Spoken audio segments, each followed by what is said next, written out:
नमस्ते। इस वीडियो में हम बात करेंगे प्रोनाउंस के ऊपर, यानी जो हम नाउन की जगह पर यानी नाम की जगह पर जो सर्वनाम जिसे हम बोलते हैं उनके बारे में हम देखेंगे आज।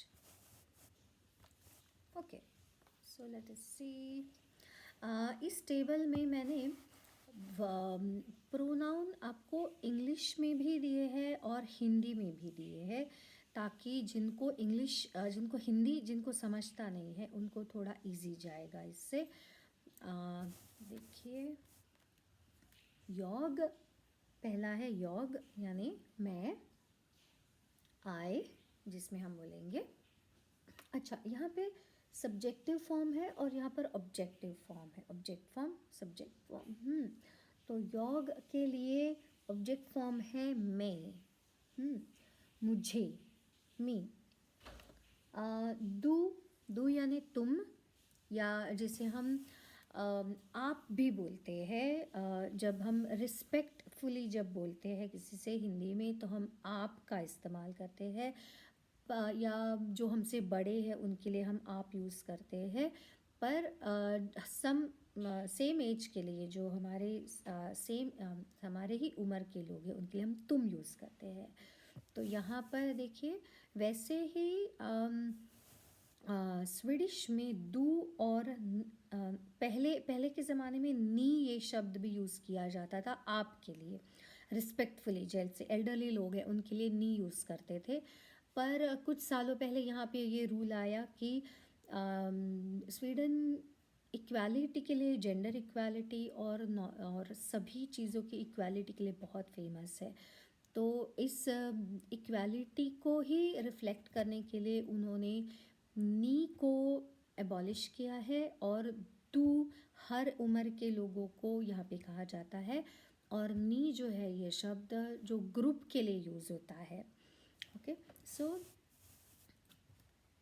योग, मैं, दू, दे यानी तुम्हें, हान यानी वह लड़का, ही, होनोम हिम जिसे हम बोलेंगे, हुन यानी वह लड़के, हिन्ने, देन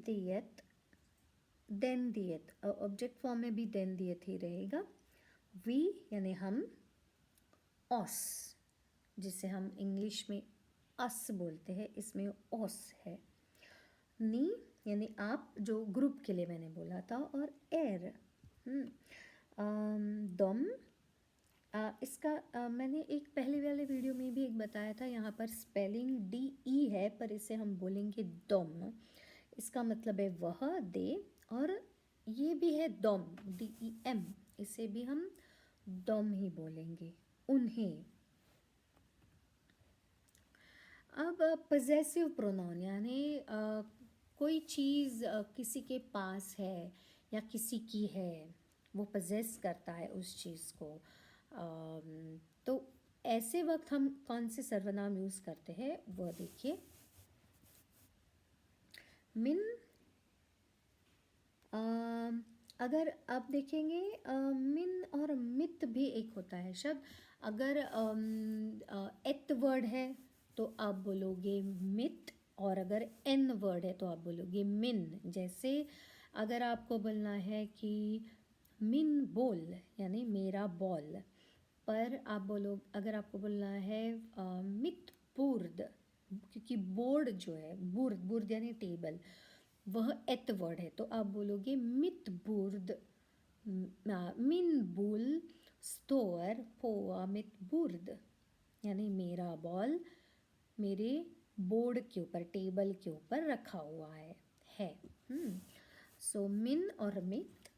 दिन और दित, इसमें भी दिन या आप यूज़ करेंगे अगर एन वर्ड है तो, और दित यूज़ करेंगे अगर एत वर्ड है। दित हुस यानी आपका घर। मित हुस, दित हुस, हाँ, पर दिन बोल, मिन बोल।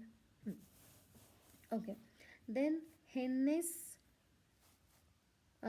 ये हांस यानी उसका, ये लड़के के बारे में हांस his, hennes her, des dens। अगर it's neutral gender neutral word है तो आप यूज़ करेंगे देंस या देस। वॉर यानी हमारा, आवर। अच्छा, ये वॉर जो है इसका मतलब, वॉर का मतलब एक और है, स्प्रिंग सीज़न जो होता है उसे भी वॉर सीज़न बोलते हैं। तो ये आपको थोड़ा रेफरेंस से देखना पड़ेगा कि ये हमारा यूज़ कर रहे हैं या सीज़न के बारे में बात कर रहे हैं। वसंत ऋतु जिसे हम बोलते हैं हिंदी में।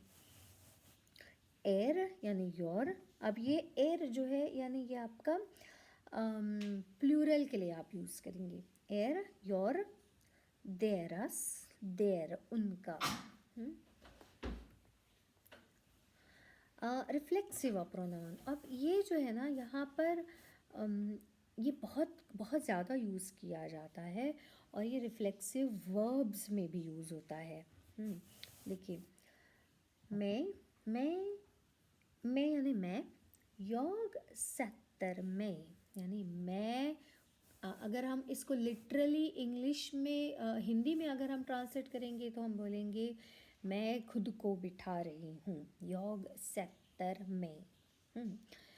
इंग्लिश में आप बोलेंगे कि आई एम सिटिंग। हाँ, पर हिंदी में अगर लिटरल प्रोनाउंस, जो लिटरल मैंने जो आपको ट्रांसलेशन था, jag sätter mig, मैं खुद को बिठा रही हूँ। Du lägger dig यानी आप खुद को सुला रहे हो। lägger यानी लेटना, है ना। तो jag lägger, du lägger dig। han rocker से, रॉकर यानी शेव करना। तो वह खुद को शेव कर रहा है। अगर हमने यूज़ किया हान रॉकर होनम, तो आप, इसका मतलब है कि वो किसी दूसरे को, दूसरा कोई लड़का है उसके सामने, उसका वो शेविंग कर रहा है। पर यहाँ हान रॉकर से यानी खुद का शेविंग कर रहा है। वी रोर ऑस, यानी ये रोर जो है इसका मतलब है मूव करना, तो हम खुद को मूव कर रहे हैं। We roar ऑस। नी रहकर एर यानी आप, प्लूरल में बात है, आप खुद का शेविंग कर रहे हैं। अब ये देखिए, दोम रोर शे, रोअर शे यानी वह खुद को एंटरटेन कर रहे हैं, खुद मस्ती कर रहे हैं जैसे हम बोलेंगे। तो दोम रोअर शे, पर ये जो है ये रोर ऑस, वी रोर ऑस यानी हम खुद को मूव कर रहे हैं। पर ये वाला जो है दोम रोअर शे यानी वो खुद को अम्यूज़ कर रहे हैं, खुद को एंटरटेन कर रहे हैं। हे दोआ, अब क्रिसमस आ रहा है और न्यू ईयर भी आ रहा है, इसलिए स्वीडिश में हम कैसे विश करते हैं और इसमें आपको प्रोनाउंस भी मिलेंगे यानी सर्वनाम भी इसमें लिखे हुए हैं।